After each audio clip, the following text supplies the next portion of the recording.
For your courtesy, I'm going to invite Jared to begin at this point in time. Thank you. Thank you. I'm going to be taking only about 12 and a half of the 15 minutes, and the rest is going to be ceded to Ms. Pamela Anderson, who will be coming up here. Right. There are seats for those who will be part of a presentation. I encourage you to be sitting and ready to go. Thank you. So thank you, Chair Kinsey and commissioners, for hearing from us today. I'm Jared Goodman on behalf of Peta and the 130,000 people who have joined us in urging you to vote against SeaWorld's Blue World project. It would be the best decision for the orcas and for the state of California. Approving SeaWorld's plan would be an enormous step backward for animals abused in the entertainment industry at a time when public opinion has shifted away from supporting captivity, and decision makers in the state are working hard and tirelessly to put an end to it. In just the past year, Oakland and Los Angeles have passed laws to prohibit bullhooks, which are weapons used to abuse elephants in the circus, effectively banning those circuses from entering the state, or from those metropolitan areas. Also, Ringling Brothers announced that it would stop using elephants in circuses after nearly 150 years, acknowledging that consumers have turned against the archaic practice. SeaWorld is nothing more than a marine circus, and the orcas are their elephants. SeaWorld admits that its plan is to breed more orcas for these new tanks, which would effectively undo any marginal improvements to the quality of life that it alleges that these tanks would offer. According to SeaWorld, the tanks would be designed to accommodate up to 20 orcas, but it holds only 11 of them in the tanks now. Even by its self-imposed limitation, it may nearly double the number of orcas in these tanks, which would leave the individual orcas with less space than they currently have. This project is about desperately trying to improve its badly damaged reputation, not about the lives of the orcas who are currently confined there. The Commission's exercise of its authority over captive marine mammals is consistent with the Coastal Act's language, its intent, the Commission's own precedent, and its history of unwavering vigilance over all coastal resources. Accordingly, we are urging the Commission to deny SeaWorld's proposal, which would fuel the unregulated growth of the company's orca breeding program and cement this failing business's place within the coastal zone. The Coastal Act was enacted to protect, maintain, enhance, and restore the overall quality of the coastal zone environment and its resources, including marine resources and healthy populations of all species of marine organisms. The legislature considered it necessary to provide maximum state involvement in activities that affect California's coast and avoid long-term costs to the public and a diminished quality of life resulting from the misuse of coastal resources. Although the Coastal Act focuses on protecting open spaces and wildlife in their native state, it contains no limiting language that would exclude captive wildlife. Rather, the legislature required that the Commission protect all resources that exist within the coastal zone, as the orcas at SeaWorld plainly do, which is why we're hearing this today. The Act applies to both natural and artificial resources, whether they are on public or private lands. To find that the Act protects only open waters and free-roaming animals would render this language meaningless. The Commission has exercised its jurisdiction over every part of the coast, from pristine preserves to abandoned and decaying industrial areas. And just as the Commission still controls natural spaces that have been spoiled, it also retains jurisdiction over orcas within the coastal zone who have been captured or who were born in captivity. The Commission doesn't just retain jurisdiction over marine mammals, but has also repeatedly exercised this jurisdiction without fanfare or debate. Just last year, when asked to authorize the repair and replacement of aging pools at the Long Marine Laboratory in Santa Cruz, the Commission specifically considered where the displaced dolphins would be held during construction. Although the Commission didn't include an analysis of its jurisdiction over these dolphins, none was needed. The Commission had no reason to question the scope of its authority either then or now. To deflect controversy and criticism, SeaWorld has, for the first time, tried to cast doubt on the Commission's authority over captive cetaceans. There was little doubt when the Act applied to captive marine mammals when the Commission considered SeaWorld's 2002 splashdown project that we've discussed. And in fact, the Commission specifically invoked Section 30230 of the Act and noted, quote, "It protects marine resources and is the most applicable Coastal Act policy with regard to marine mammals that are held in captivity at SeaWorld." The Commission just asked how the noisy ride that was being built might affect the captive dolphins. Again, SeaWorld didn't challenge jurisdiction, but simply provided a report that said there will be no greater impact on the animals after as before the ride was being built.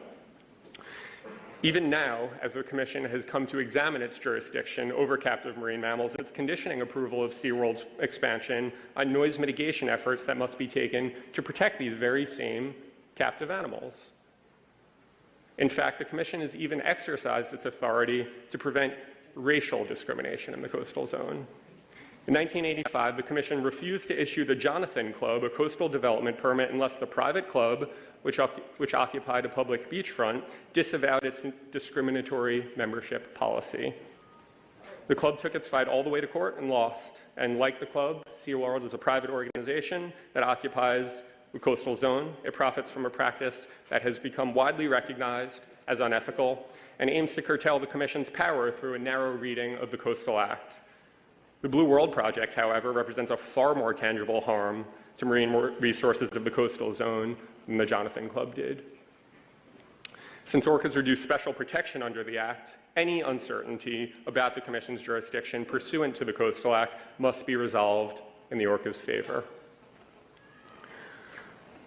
In an attempt to repair a fractured reputation for its unethical business, SeaWorld is misleading members of the public and hoping they will believe that superficial aesthetic changes to its tanks will lead to a better quality of life for the orcas who are confined to them. As you can see in SeaWorld's new plans that they showed us today, the changes that the company proposes are designed to attract more guests, not to improve the lives of orcas. In the wild, orcas dive up to 1,000 feet below the ocean's surface, but the tanks that SeaWorld is requesting permission to build would reach only 50 feet at their very deepest points. And SeaWorld wants to increase the depth of its current tanks by only 15 feet from what it is currently, which is not even the body length of an adult orca.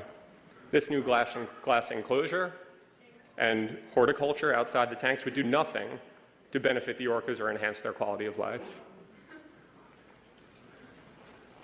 SeaWorld's proposed new tanks are only 350 feet long. That's only 0.07 miles.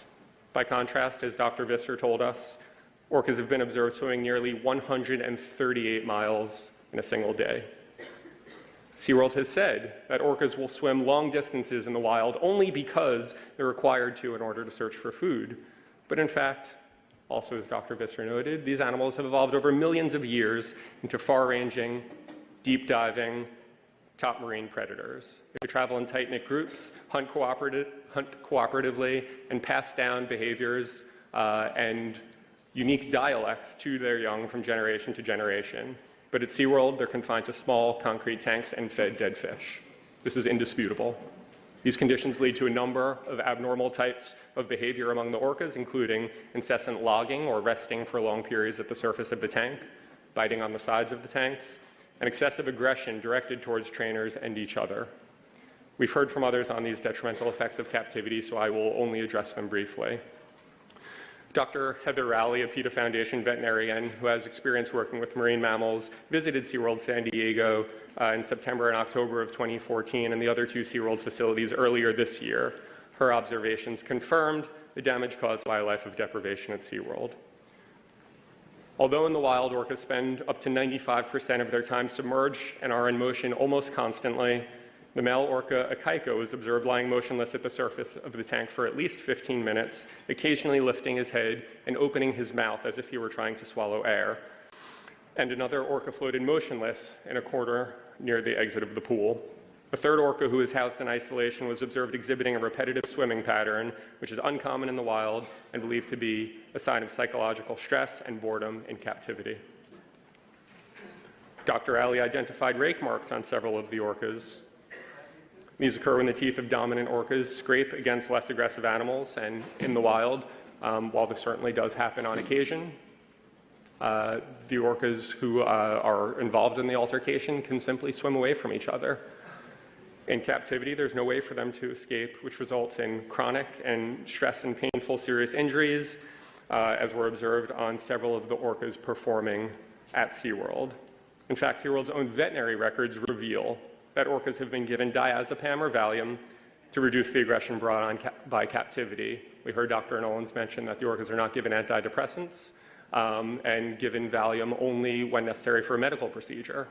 SeaWorld's veterinary records show that 3 orcas were administered diazepam because, one, a new mother with a days-old calf was acting aggressively towards her baby. Another orca was also acting aggressively towards that calf, and a third was trying to breed with him. Excuse me, with her. This was a male orca trying to breed with an approximately 11-day-old calf. Many of the orcas, including one as young as 5 years old, showed signs of advanced dental trauma, including missing and worn and broken teeth that you've heard from others about today. Again, according to SeaWorld's own veterinary records, the drilling that they do and the flushing that they do is often unsuccessful. And these animals still often suffer from chronic dental infections to the point where pus will be exuding from the tooth, and you could feel the heat from the infection without even touching the tooth.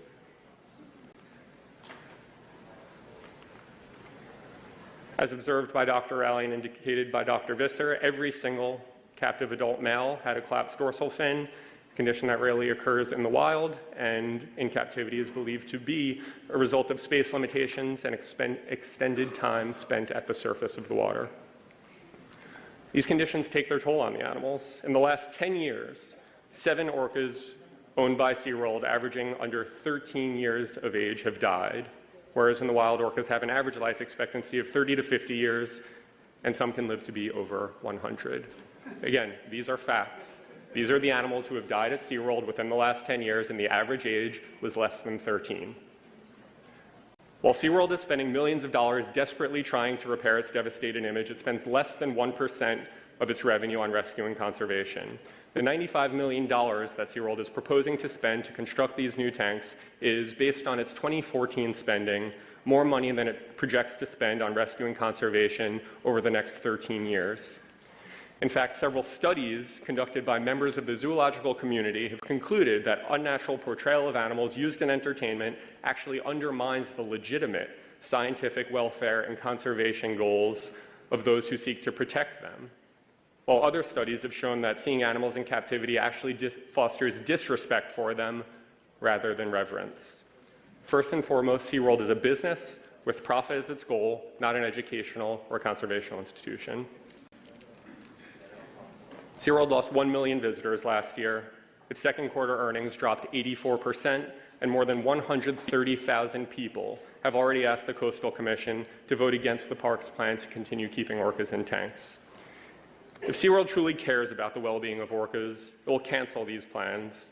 It will build state-of-the-art augmented or virtual reality experience that would allow visitors to observe and interact with marine life in new and innovative ways, as well as offering actual educational value to a new generation of people who don't want to see marine mammals held captive and forced to perform circus-style tricks.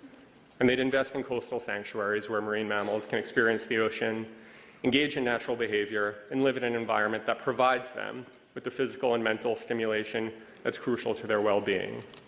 In an effort to save the Commissioner's time, I'm going to ask that everyone who urges the Commission to deny this permit to please stand up quietly to show your support for this position. This is in addition to the 100 people outside who simply couldn't fit and are watching from the screens outside the building. Thank you.